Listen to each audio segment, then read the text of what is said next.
jejaring sosial ya, baik itu media sosial. Peluang saya ada di divisi Sosdikli. Jadi saya memang Pemilih, berapa angka partisipasi pemilih pada pemilu dan ini kan tahapan kampanye juga agak pendek bagi berbentuk perahu ya. Ini dimaknai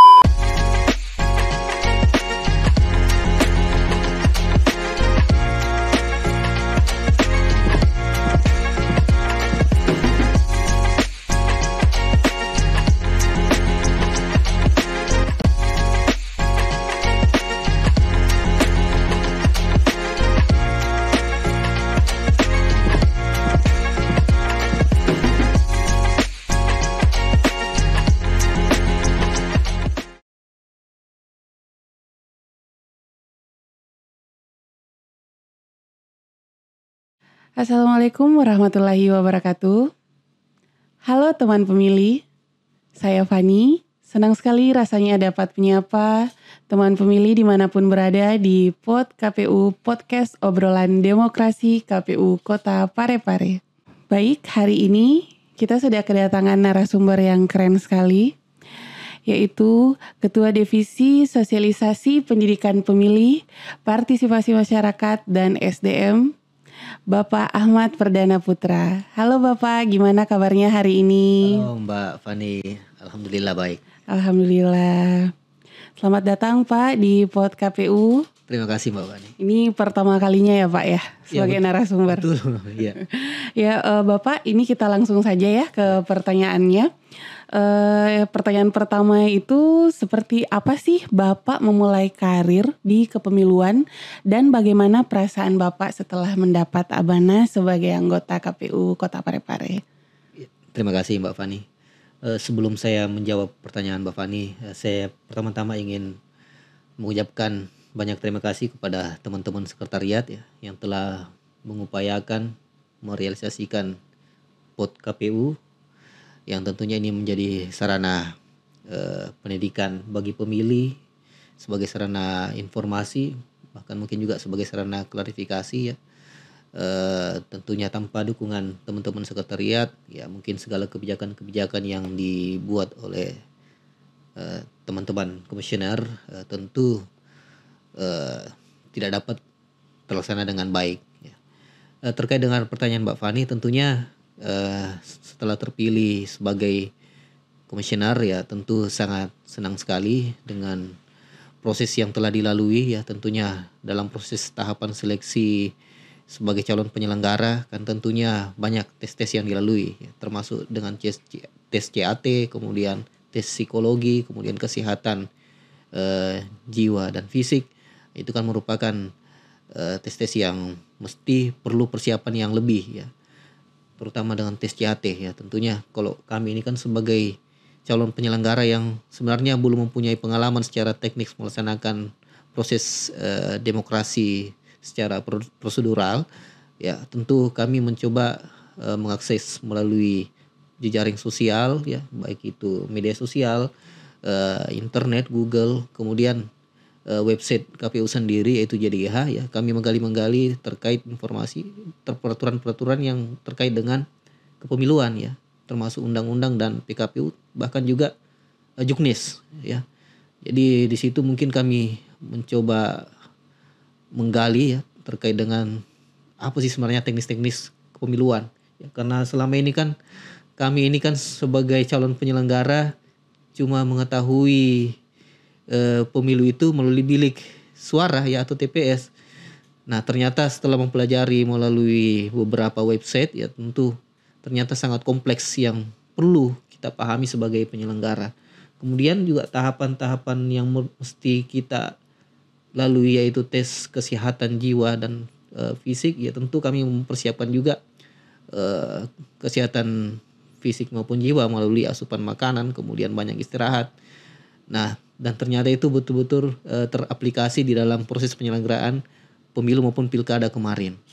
Dan kalau melihat pengalaman-pengalaman sebelumnya, mungkin juga ini menjadi dukungan tambahan ya bagaimana kami bisa terpilih sebagai komisioner ya. Kalau saya secara pribadi, saya memiliki pengalaman mungkin di bidang di waktu mahasiswa kan saya aktif juga di organisasi kemahasiswaan internal ya.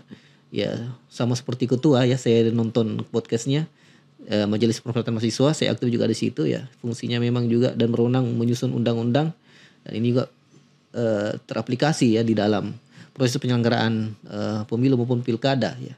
Di mana tugas sebagai Majelis Permusyawaratan Mahasiswa ini di dalam tugasnya itu tentu menyusun peraturan-peraturan terkait dengan kelembagaan mahasiswa. Nah, tentu ini sangat mendukung kami ya di dalam memahami semua produk-produk hukum yang diturunkan oleh KPU RI. Kemudian juga pengalaman kedua, saya juga sambil belajar ya sebagai mahasiswa waktu itu juga sebagai guru di beberapa sekolah ya. Jadi mungkin juga ini menjadi daya dukung kami ya, menjadi kompetensi tersendiri. Waktu saya terpilih ya memang saya melihat, dan sebelum terpilih juga sebenarnya saya melihat peluang saya ada di divisi Sosdikli. Jadi saya memang ingin sekali menerapkan kemampuan saya di divisi Sosdikli ini ya. Kemudian pengalaman yang terakhir yaitu sebagai karyawan swasta di salah satu bank ternama ya. Jadi di dalam kerja-kerja sebagai bank juga tentu ada kerja-kerja layanan ya. Ini sesuai juga dengan moto KPU, yaitu KPU melayani. Ya tentu ini juga bisa kami terapkan ya di dalam proses penyelenggaraan pemilu maupun pilkada ya. Kalau tugas-tugas perbankan kan juga menawarkan produk-produk. Nah, ini juga kami dapat aplikasikan di dalam kerja-kerja KPU, bagaimana kami komunikasi dengan lembaga atau organisasi kemasyarakatan untuk menjalin kerjasama kan ada proses-proses penawaran begitu ya. Jadi sekira mungkin itu ya kompetensi yang mungkin dinilai oleh KPU RI sehingga kami mungkin dapat terpilih sebagai komisioner ya KPU Kota Parepare. Oh, wah, keren sekali ya ternyata pengalamannya, dan pengalamannya itu linear juga ya Pak ya dengan divisi yang Bapak ampuh saat ini. Sekali. Wah, keren sekali. Kemudian Pak, ini boleh di-spill nggak ke teman pemilih berapa angka partisipasi pemilih pada pemilu dan pemilihan tahun 2024 di Kota Parepare kemarin? Ya. Kalau kita melihat ya kan ini sebenarnya memang sejarah pelaksanaan pemilu dan pilkada serentak ya secara berurutan dilaksanakan. Kalau untuk pemilu ya angka partisipasi yang kita dapatkan itu di angka 84,35% ya. Itu menggunakan rumus yang terbaru yang diberikan oleh KPU RI, yaitu jumlah pengguna hak pilih DPK kemudian ditambah dengan DPT kemudian ditambah DPTB ya. Kemudian dibagi dengan data DPK kemudian data DPT ya. Jadi itu rumus yang diberikan mungkin berbeda dengan rumus-rumus sebelumnya.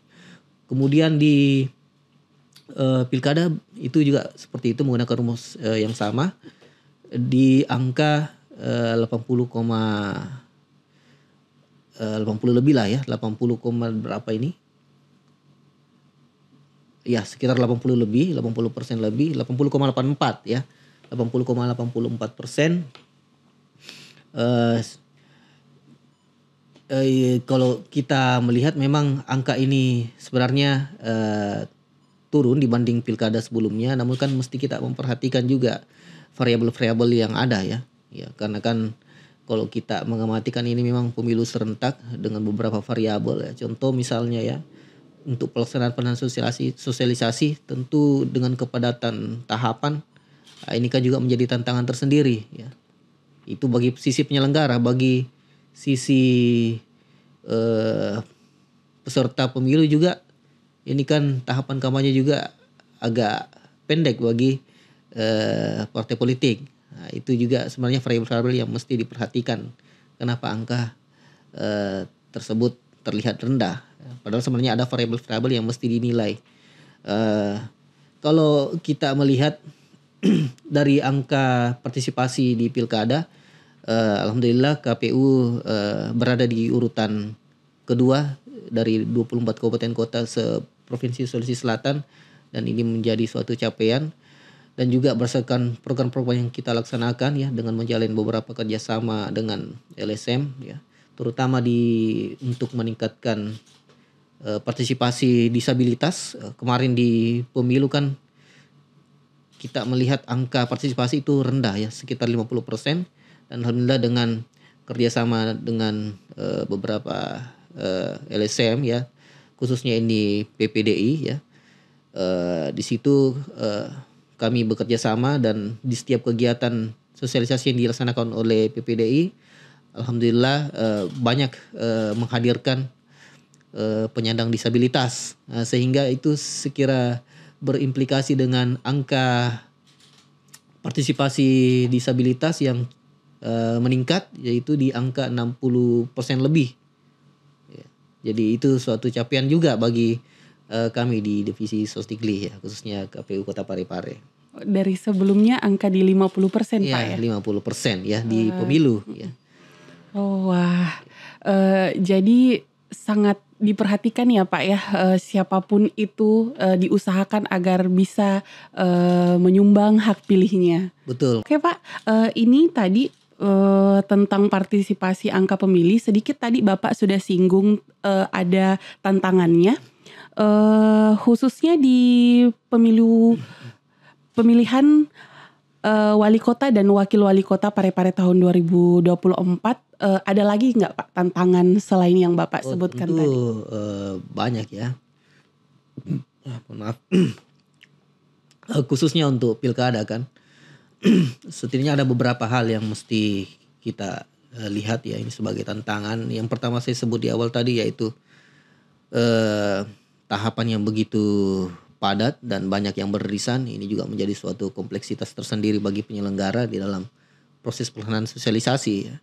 Karena padatnya banyak program yang kami turunkan di tingkat PPK, PPS, itu juga mesti kami monitoring. Kemudian kami sendiri juga melaksanakan kegiatan sosialisasi. Jadi saya kira ini menjadi suatu hal yang kompleks, yang menjadi pelajaran bagi penyelenggara untuk kedepannya bisa menyusun program dan menyesuaikan sesuai dengan tahapan-tahapan yang ada ya. Jadi ini nanti akan menjadi perhatian kita ke depan. Kemudian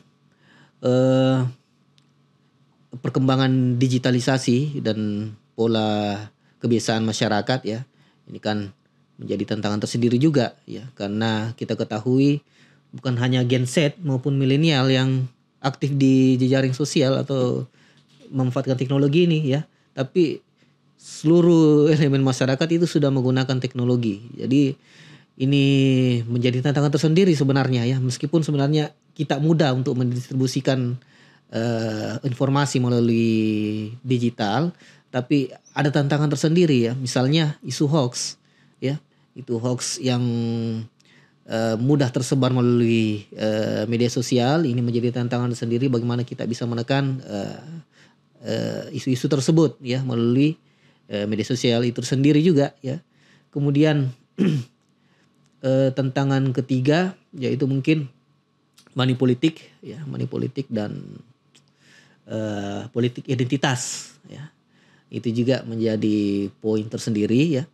Bagaimana kita menekan money politik ya, mungkin menjalin kerjasama dengan beberapa instansi dan lembaga swadaya masyarakat ya. Mungkin itu ke depan akan menjadi program lah. Seperti itu Mbak Fani. Wah, berarti memang sangat diperhatikan juga ya Pak ya, gimana caranya agar sosialisasi dapat berjalan dan menjangkau seluruh generasi. Betul, betul. Oke, terus kemarin nih Pak, waktu pemilihan wali kota dan wakil wali kota ini kita lihat di sini kan ada maskot Pak. Iya. Nih teman-teman pemilih, ini adalah maskot pemilihan wali kota dan wakil wali kota Parepare di tahun 2024. Nah, pertanyaan untuk Bapak, ini ada enggak Pak filosofi dari maskot ini? Iya. Jadi sebenarnya ini maskot kan terpilih dari beberapa maskot. Jadi kami melaksanakan sayembara waktu itu. Ada 3 yang terpilih dan ini terpilih sebagai juara 1. Dari penjelasan yang menang, yang juara 1 ini, bahwa ini terdiri dari beberapa filosofi dari bentuk maskot ini ya. Kalau kita lihat ya, topinya ini kan berbentuk perahu ya.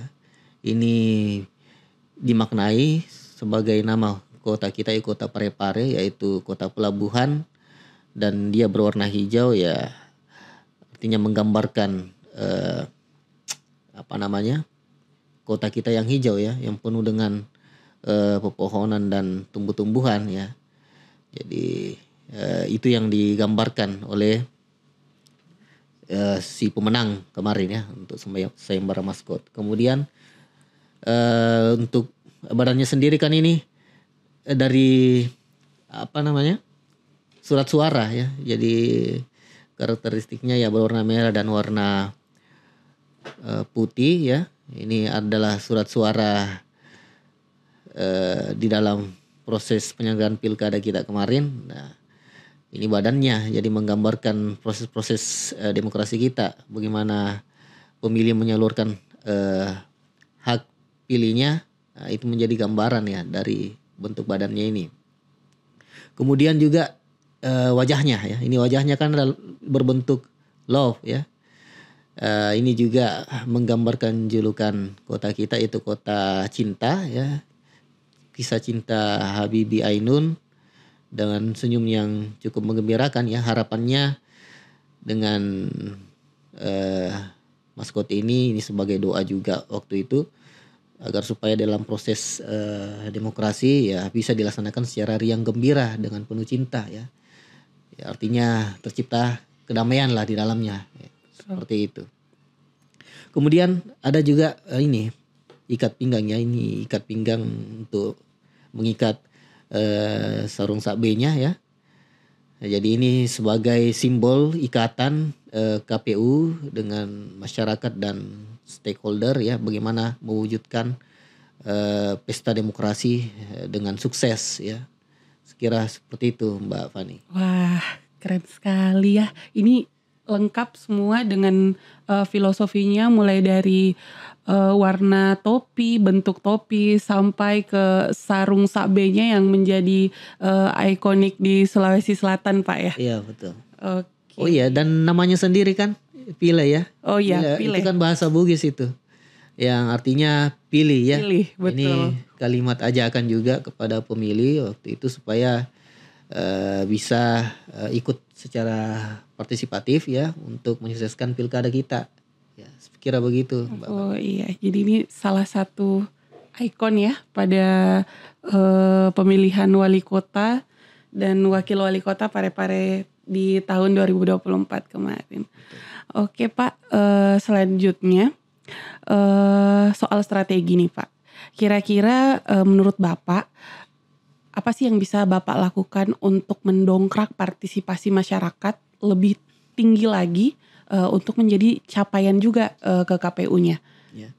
Jadi kan berdasarkan problematika yang kita hadapi sebelum-sebelumnya ya, di tengah tahapan yang begitu padat, tentu butuh strategi yang lebih matang ya tentunya di dalam menetapkan program-program, terutama juga dalam pelibatan LSM dan organisasi serta stakeholder terkait ya, dalam hal ini pemerintah maupun aparat hukum ya, penegak hukum ya. Tentunya karena dengan isu-isu yang ada, tentu mereka juga mempunyai variabel-variabel tertentu yang mungkin bisa menjadi bahan penguatan bagi pelaksanaan sosialisasi ya.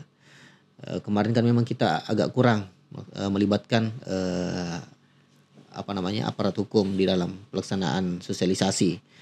Nah, ini mudah-mudahan ke depan tentunya kita ingin banyak melibatkan aparat penegak hukum ya, terutama dalam hal sosialisasi di dalam menangkal isu politik uang. Nah, ini kan mereka sebenarnya punya gambarannya bagaimana variabel-variabelnya, di mana titik-titiknya yang untuk bisa menangkal isu tersebut. Nah, tentunya ke depan mungkin kita akan lebih melibatkan stakeholder lah dalam hal ini. Oke, kemudian untuk kegiatan KPU selanjutnya nih Pak. Mengingat sekarang kan kita sudah tidak di dalam masa tahapan lagi ya, karena pemilu dan pemilihan di tahun 2024 itu sudah terlaksana. Terkhususnya untuk divisi Bapak yang Bapak ampuh, kegiatan-kegiatan selanjutnya itu seperti apa yang dilakukan? Ya, kalau untuk saat ini kan sudah kita masuk di dalam non tahapan ya. Jadi ada banyak program yang kita rencanakan ya. Kegiatan-kegiatan sosialisasi melalui konten ya, itu merupakan upaya strategis kita juga dalam optimalisasi pendidikan pemilih maupun memberikan informasi kepada pemilih ya. Kita juga berupaya bekerja sama dengan beberapa media ya agar bisa mendistribusikan atau menyebarkan informasi terkait kerja-kerja kepemiluan ya, meskipun di dalam tahapan ini juga disebut kerja-kerja kepemiluan ya. Jadi suatu persiapan yang panjang sebenarnya ya. Jadi kita mencoba menjalin kerjasama ya supaya penguatan penyebaran informasi dan pendidikan pemilih ini betul-betul tepat sasaran ya. Jadi selain itu juga kita berencana akan bekerja sama juga dengan lembaga pendidikan ya dan lain sebagainya ya. Ini sebagai corong bagi kita untuk menyebarkan informasi ataupun pendidikan kepada pemilih. Sekira begitu Mbak Fani. Oh, seperti itu ya Pak ya. Oke Pak, kita ke pertanyaan terakhir nih Pak, karena sangat tidak terasa ya ternyata. Gimana nih Pak, Bapak memaknai pemilu yang demokratis dan berintegritas? Jika kita memaknai makna dari dua kata ini kan sebenarnya dua kata ini memiliki keterikatan tersendiri ya. Jadi kalau kita memaknai secara holistik, baik itu sebagai sisi pemilih maupun penyelenggara, tentunya ini bagaimana kita mewujudkan pesta demokrasi ini secara baik ya, agar supaya pemilih ini tidak terpengaruh hak pilihnya dengan isu-isu money politik ya.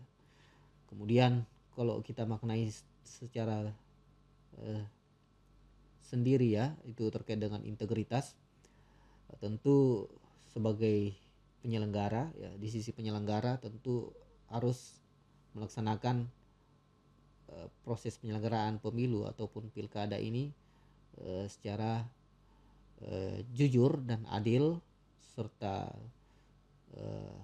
terbuka ya, agar supaya masyarakat betul-betul dapat mengetahui secara komprehensif terkait dengan misalnya calon-calon yang ingin dipilih ya. Jadi tentu sebagai sisi penyelenggara dibutuhkan juga upaya-upaya dalam mewujudkan pesta demokrasi yang demokratis dan berintegritas tersebut. Sekira demikian Mbak Fani. Wah, berarti memang ya Pak ya, di divisi Sosdikli ini bagaimana caranya Bapak dan rekan-rekan yang berada di divisi Sosdikli memberikan sosialisasi ke masyarakat tentang pentingnya akan kesadaran memilih ya. Iya, Bagaimana kita semua sebagai KPU dapat ikut menjaga prosesnya agar tetap bersih dan adil ya. Iya betul Mbak Fani. Oke Pak, terima kasih banyak atas sharing-sharingnya Mbak Fani. kali ini di podcast Demokrasi ya, yang ketiga. Ya, semoga bisa bertemu lagi dalam kegiatan podcast Iya berikutnya. Pak, karena sepertinya masih banyak ya Pak cerita-cerita tentang sosialisasi pendidikan pemilih ini. Betul ya. Oke, baik teman KPU.